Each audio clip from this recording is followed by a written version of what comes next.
السلام علیکم ورحمۃ اللہ وبرکاتہ۔ آپ کی خدمت میں حاضر ہیں ایک نئے سبق کے ساتھ۔ یہ ہماری ابتدا ہے قرآن مجید کو اچھے طریقے سے پڑھنے کی، درست تلفظ کے ساتھ پڑھنے کی اور تجوید کے ساتھ پڑھنے کی۔ الحمدللہ تعالی ہم نے 3 پارے پڑھ لیے ہیں، چوتھا پارہ ہم پڑھ رہے ہیں، اور یہ سفر ہمارا تب تک جاری رہے گا جب تک ہم قرآن مجید مکمل نہیں پڑھ لیتے۔ ایک آیت پڑھنا یا 3-4 آیتیں پڑھنا آپ کے لیے کوئی مشکل کام نہیں ہے۔ تو یہ چھوٹی آیات ہیں، تقریباً ہم 10 پڑھ لیتے ہیں یا 8 پڑھ لیتے ہیں، تو یہ پڑھنی بہت ہی آسان ہے۔ اسی طرح انشاءاللہ آپ پورا قرآن مجید ایک دن مکمل کر لیں گے تو ہمارے اس بیچ کا حصہ بن جائیں۔ تو چلتے ہیں آج کے سبق کی طرف۔ اعوذ باللہ من الشیطان الرجیم، بسم اللہ الرحمن الرحیم، افتمارونہ علی ما یری، افتمارونہ، حمزہ زبر آ، فا زبر فا، اس کی مقدار اتنی ہے، یعنی کہ افا۔ اب بعض لوگ پڑھتے ہیں افاتمارونہ، تو یہ غلط ہے۔ بعض پڑھتے ہیں آفتمارونہ، تو یہ غلط ہے۔ ہم نے کیا پڑھنا ہے؟ افتمارونہ علی ما یری، یہ ہے علی۔ اس کو لوگ پڑھ لیتے ہیں الا۔ الا الف سے ہوتا ہے، جس کا مطلب ہوتا ہے خبردار سنو، ہے قرآن مجید کا لفظ وہ بھی۔ اور یہ ہے اعلیٰ، جس کا مطلب ہے پر، اس کے اوپر، یعنی اس طرح، ٹھیک ہے۔ تو اس لیے آپ نے جو تلفظ نکالنے کی جگہ ہے مخرج گلے سے یا منہ سے، اس کو وہیں سے نکالنا ہے، ٹھیک ہے۔ علی ما یری، اچھا جی، یا زبر یا، را کھڑی زبر را، یرا، را کو پر پڑھنا ہے کیونکہ را کے اوپر کھڑی زبر ہے۔ یہ یا سائلنٹ ہے، صرف لکھنے میں آتا ہے، یہ پڑھنے میں نہیں آتا۔ وَلَقَدْ رَآهُ، وَلَقَدْ، وَلا قد نہیں ہے یہ، یا وَلَقَدْ بھی نہیں ہے، یہ ہے وَلَقَدْ۔ قاف موٹا پڑھیں گے۔ قاف ان 7 حروف میں سے ہے جو ہمیشہ پر پڑھے جاتے ہیں، اور وہ کون کون سے ہیں؟ خا، خا، صاد، ضاد، غین، طا، قاف، ظا۔ اگر ان کو ہم مجموعے کی صورت میں یاد کر لیں تو انشاءاللہ تعالی ہمیں ہمیشہ یاد رہیں گے۔ کیسے؟ خص، زخت، قز۔ تو یہ ہو گیا۔ اس کو ہم کیسے پڑھیں گے؟ وَلَقَدْ۔ اچھا، دال کے اوپر میں نے کلکلا کیا ہے۔ یہ 5 وہ حروف ہیں کہ ان کے اوپر جھٹکا ہوتا ہے، وہ کون کون سے ہیں؟ قاف، طا، با، جیم، دال۔ دال شامل ہے تو ہم کیسے جھٹکا دیں گے؟ وَلَقَدْ، یہ ہم نے کلکلا ادا کر لیا۔ رَآهُ، را کو پر پڑھنا ہے کیونکہ را پہ زبر ہے۔ حمزہ کے اوپر کھڑی زبر ہے تو حمزہ کو بھی ہم کھینچ کے پڑھیں گے، رَآهُ، لیکن را زبر را، حمزہ کھڑی زبر آ، رَآ، ہا پیش ہو، رَآهُ۔ کوئی لفظ بھی آپ نے لمبا نہیں کرنا سوائے حمزہ کی کھڑی زبر کے۔ نزلتن اخری، یہاں پہ اظہار کا قاعدہ اور ہے، یہ ہے تنوین، یعنی کہ 2 زبر 2 زیر 2 پیش، اسے نون تنوین بھی کہتے ہیں، کیونکہ اس کو ادا کرتے ہوئے آخر میں نون کی آواز آتی ہے، اسی لیے اس کو نون تنوین کہتے ہیں۔ نزلتن اخری عند، اچھا جی، یہ ہو رہا ہے یہاں پہ اخفا کا قاعدہ۔ نون ساکن کے بعد حروف اخفا میں سے دال آیا ہوا ہے تو اس لیے ہم نون کو چھپا کے پڑھیں گے۔ ڈیٹیل میں یہ قاعدہ میں بورڈ کے اوپر سمجھا چکی ہوں، آپ گزشتہ کسی لیکچر کو اٹھا کے دیکھ سکتے ہیں، لیکن اگر آپ سمجھنا چاہیں تو آپ آج ہی اسی وقت بھی سمجھ سکتے ہیں۔ وہ کیسے؟ نون ساکن کہتے ہیں جب نون کے اوپر ساکن ہو، اور نون تنوین کہتے ہیں 2 زبر کو 2 زیر کو اور 2 پیش کو۔ جب نون ساکن کے بعد یا تنوین کے بعد حروف اخفا، یعنی کہ 15 حروف اخفا ہیں، تا، ثا، جیم، دال، ذال، زا، سین، شین، صاد، ضاد، طا، ظا، فا، قاف، کیف، یہ ہے 15 حروف۔ ان میں سے کوئی سا بھی ایک حرف آ جائے تو نون ساکن یا تنوین کی آواز کو ہم چھپا دیں گے. اخفا کہتے ہیں چھپانے کو. کیسے چھپائیں گے؟ جیسے کہ لکھا ہوا آئندہ، ہم اسے پڑھیں گے آئندہ، اس میں غنہ بھی ہوگا کسی حد تک. بہرحال ہم نے نون کی آواز کو چھپانا ہے اور غنہ کرنا ہے تو ہمارا اخفا بہترین طریقے سے ادا ہو جائے گا. یہ نہ سوچیں کہ یہ شاید قاری حضرات کے لیے تجوید نازل ہوئی ہے یا تجوید ہم اسی صورت میں پڑھ سکتے ہیں اگر ہم قاری ہیں یا قاریہ ہیں. ہر ایک مسلمان کے لیے ضروری ہے کہ وہ قرآن مجید کو تجوید کے ساتھ اور درست تلفظ کے ساتھ پڑھے. سدرۃ المنتہی. دال کے اوپر پھر سے قلقلہ ہو رہا ہے. میں نے پہلے بھی بتایا تھا کہ قاف تو با جیم دال حروف قلقلہ ہیں. سدرۃ المنتہی. را کو پر پڑھنا ہے کیونکہ را پہ زبر ہے اور یہاں پہ پھر سے اخفا ہو رہا ہے کیونکہ یہاں پہ نون ساکن کے بعد تا حروف اخفا میں سے آیا ہوا ہے. عندها جنت المأوى. اخفا کا قاعدہ اور ہے، ٹھیک ہے. ہاں کے تلفظ کا خیال رکھنا ہے. یہ جو دو آنکھوں والا ہے اسے پڑھا جاتا ہے ہا. جنت اچھا جی یاد رکھیں نون کے اوپر شاید آ جائے یا میم کے اوپر شاید آ جائے تو وہاں پہ غننے کا قاعدہ ہوتا ہے، وہاں پہ غنہ ادا کرنا ضروری ہوتا ہے. غنہ کیسے ہوتا ہے؟ جنت یہ جو ناک میں آواز جا رہی ہے اسی کو غنہ کہتے ہیں. مأوى. اچھا جی یہ ہے حمزہ. اچھا اب بعض لوگ کہیں گے یہ تو الف ہے. ہاں جی یہ الف ہے، لیکن جب الف آ جائے اور اس کے اوپر زبر زیر پیش ساکن دو زبر دو زیر دو پیش کھڑی زبر کھڑی زیر الٹا پیش آ جائے تو وہ الف نہیں حمزہ بن جاتا ہے.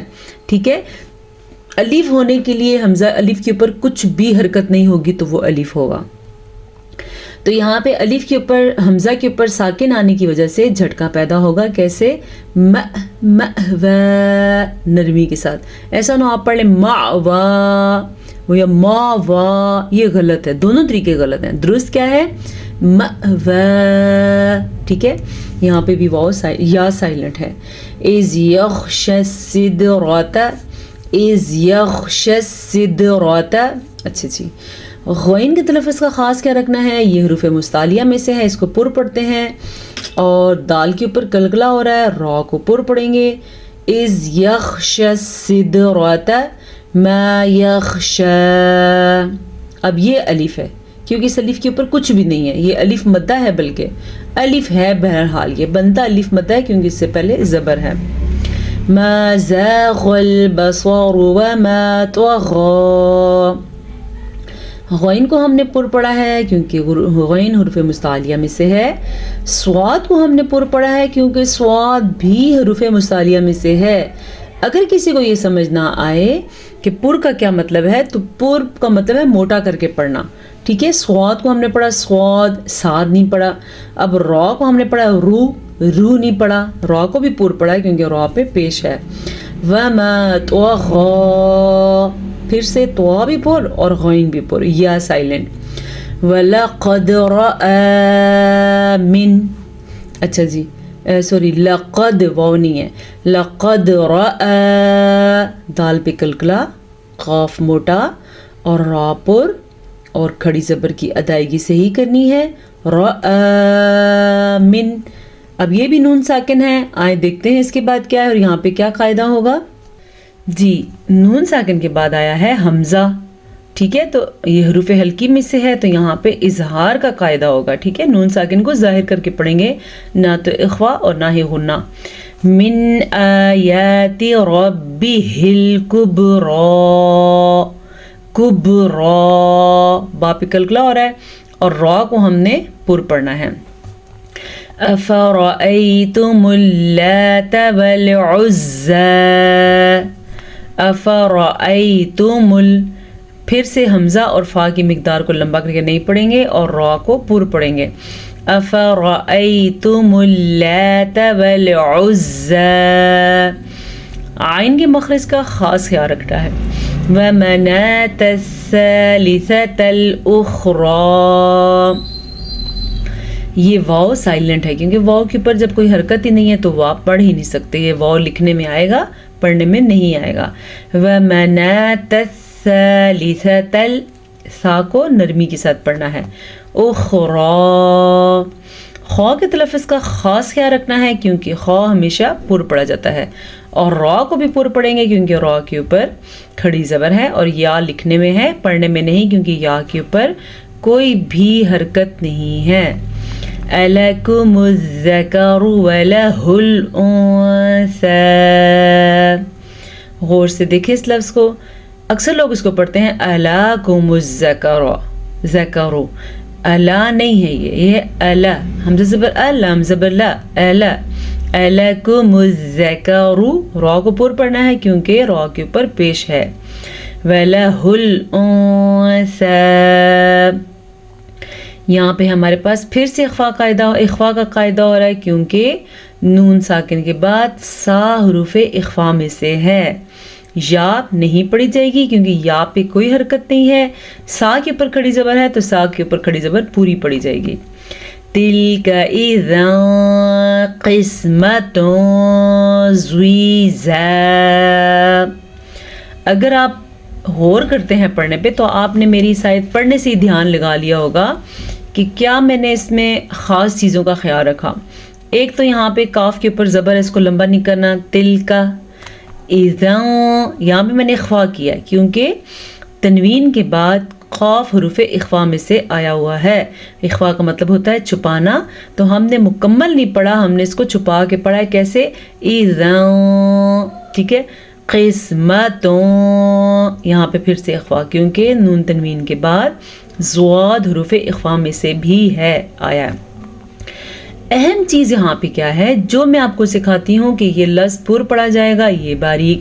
تو یہاں پہ ہمارے پاس زواد اور زا یہ ملتے جلتے لفظ ہیں لیکن ایک پر ہے اور ایک باریک ہے.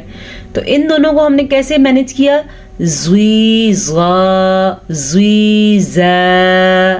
دیکھیں میں نے زواد کو پر پڑھا ہے اور زا کو باریک پڑھا ہے. زوی زا, ٹھیک ہے. امید ہے آپ کو سمجھ آ گئی ہوگی. سبق آج کے لیے اتنا ہی کافی ہے. یہ تقریباً آیت نمبر 22 بنتی ہے, آیت نمبر 22. آگے بھی چلیں گے انشاءاللہ لیکن آنے والی آئندہ کلاس میں. تو چلتے ہیں ہم اپنی کاپی کی طرف کہ آج ہم نے کیا پڑھنا ہے. جی ہم نے آج پڑھنی ہے مد عارض.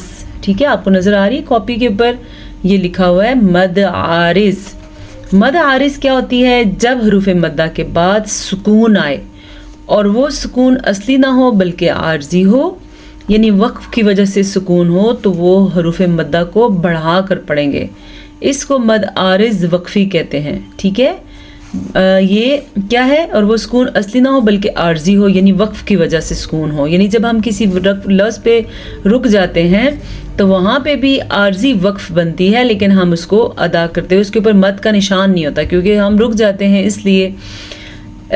ٹھیک ہے, مد عارض وقفی کہتے ہیں اور اس کی مقدار پہلا درجہ طول, ٹھیک ہے, دوسرا درجہ توسط, تیسرا درجہ قصر ہے. جیسے رب العالمین یہاں پہ بن رہی ہے کیونکہ یہاں پہ ہمارے پاس آ گیا ہے وقف, یہ ہے وقف. ٹھیک ہے, نون کو ساکن کیا تو حروف مدہ کے بعد ساکن حرف آ گیا تو یہاں پہ مد بنتی ہے, لیکن عموماً ہم دیکھتے نہیں ہیں قرآن مجید میں کیونکہ وہ دونوں آپشن ہوتے ہیں ہمارے پاس, وقف کر بھی سکتے ہیں اور نہیں بھی کر سکتے, اس لیے یہ عارضی وقف ہوتا ہے. عارضی وقف کی وجہ سے یہ مد بھی عارضی ہوتی ہے. اگر ہم رکیں گے تو کریں گے, نہیں رکیں گے تو نہیں کریں گے. کیسے؟ رب العالمین, جیسا کہ بسم اللہ الرحمن الرحیم. دیکھ ہم ایسا کر لیتے ہیں عام طور پہ. تعلمون, نستعین. مد عارض جو ہے اس کی یہی مین نشانی ہے کہ وہ وقف کی وجہ سے ادا کرنی ہوتی ہے. عام طور پہ یہ چیز لوگوں کو نہیں پتا. اس مد کے لیے ضروری ہے کہ حروف مدہ کے بعد, حروف مدہ کتنے ہیں؟ واو الف یا. حروف مدہ کے بعد ساکن آ جائے. ساکن تب آ جائے جب ہم خود کرنا چاہیں, نہ کرنا چاہیں تو نہ کریں. تو یہ مد اس صورت میں بنتی ہے, اس لیے اس کو مد عارض کہتے ہیں, عین کے ساتھ عارض. آگے ہے ہمارے پاس مد لازم لین. ٹھیک ہے, مد لازم لین کیا ہے؟ جب حروف لین کے بعد سکون اصلی آئے تو حرف لین پر مد پیدا ہوگی. جب ہر حروف لین کے بعد سکون اصلی آ جائے یعنی اصل میں ہم نے رکنا پڑے تو حروف لین پر مد پیدا ہوگی. اس کو مد لازم لین کہتے ہیں, یعنی لازمی ادا کرتے ہیں. جیسے کہ عین. اب عین کو جب ہم کھول کے پڑھیں گے تو یہ دیکھیں عین, یا اور نون, یہ ہے عین, عین پہ زبر. تو یہ ہے ہمارے پاس حروف لین. یا سے پہلے زبر ہو تو وہ یا لین ہوتا ہے. آخری لفظ کو ہم ساکن پڑھیں گے کیونکہ عین میں آخری لفظ ساکن ہے. کھول کے پڑھا ہم نے جب اس کو, تو اس میں یہ مد اس لیے پیدا ہوتی ہے. ٹھیک ہے, سورہ مریم میں ہے کاف ہا یا عین صاد, یہ عین وہی والا جو میں نے ابھی آپ کو بتایا. سورہ شورا میں ہے حامیم عین سین قاف, یہاں پہ بھی عین موجود ہے, یہ عین کے ساتھ خاص ہے.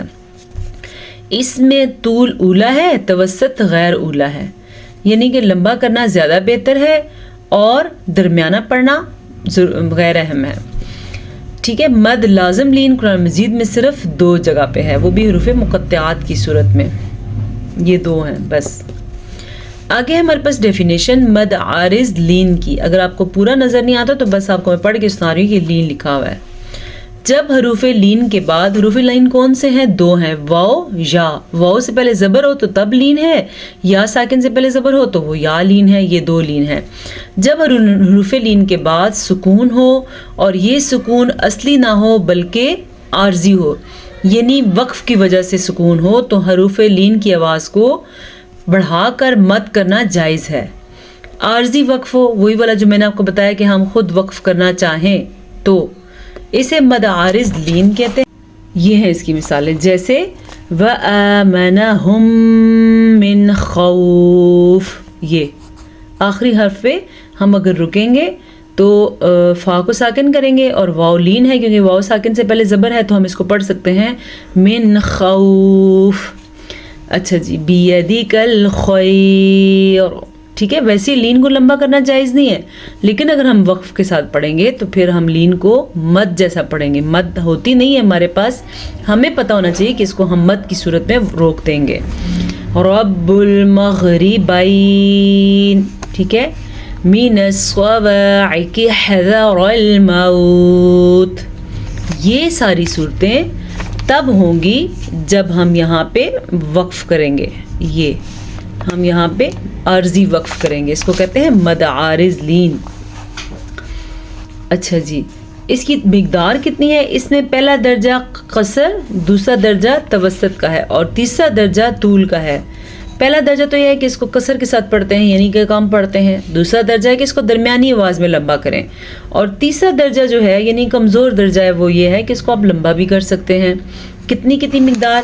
جیسے کہ مد کی ہوتی ہے مغربین, یہ ہم نے قصر کے ساتھ کیا. مغربین, یہ قصر کے ساتھ کیا. دوسرا کیا ہے مغربین, یہ ہم نے کیا توسط کے ساتھ یعنی کہ درمیانہ روی کے ساتھ. اور تیسرا درجہ ہے طول کا, اور وہ کمزور ہے, وہ کیا ہے مغربین, جیسے ہم مد کو لمبا کرتے ہیں. 3 درجے ہیں اس کے. ٹھیک ہے جی, آج ہمارا مدات کا بیان مکمل ہوا چاہتا ہے. اگلا بیان شروع جب ہوگا تو آپ کو معلوم ہو جائے گا کہ اس میں کیا اہم چیزیں ہیں اور کیا خاص باتیں ہیں. اجازت دیجیے ہمیں اللہ کے حوالے. انشاءاللہ آپ سے پھر ملاقات ہوگی. السلام علیکم ورحمۃ اللہ وبرکاتہ. فی امان اللہ.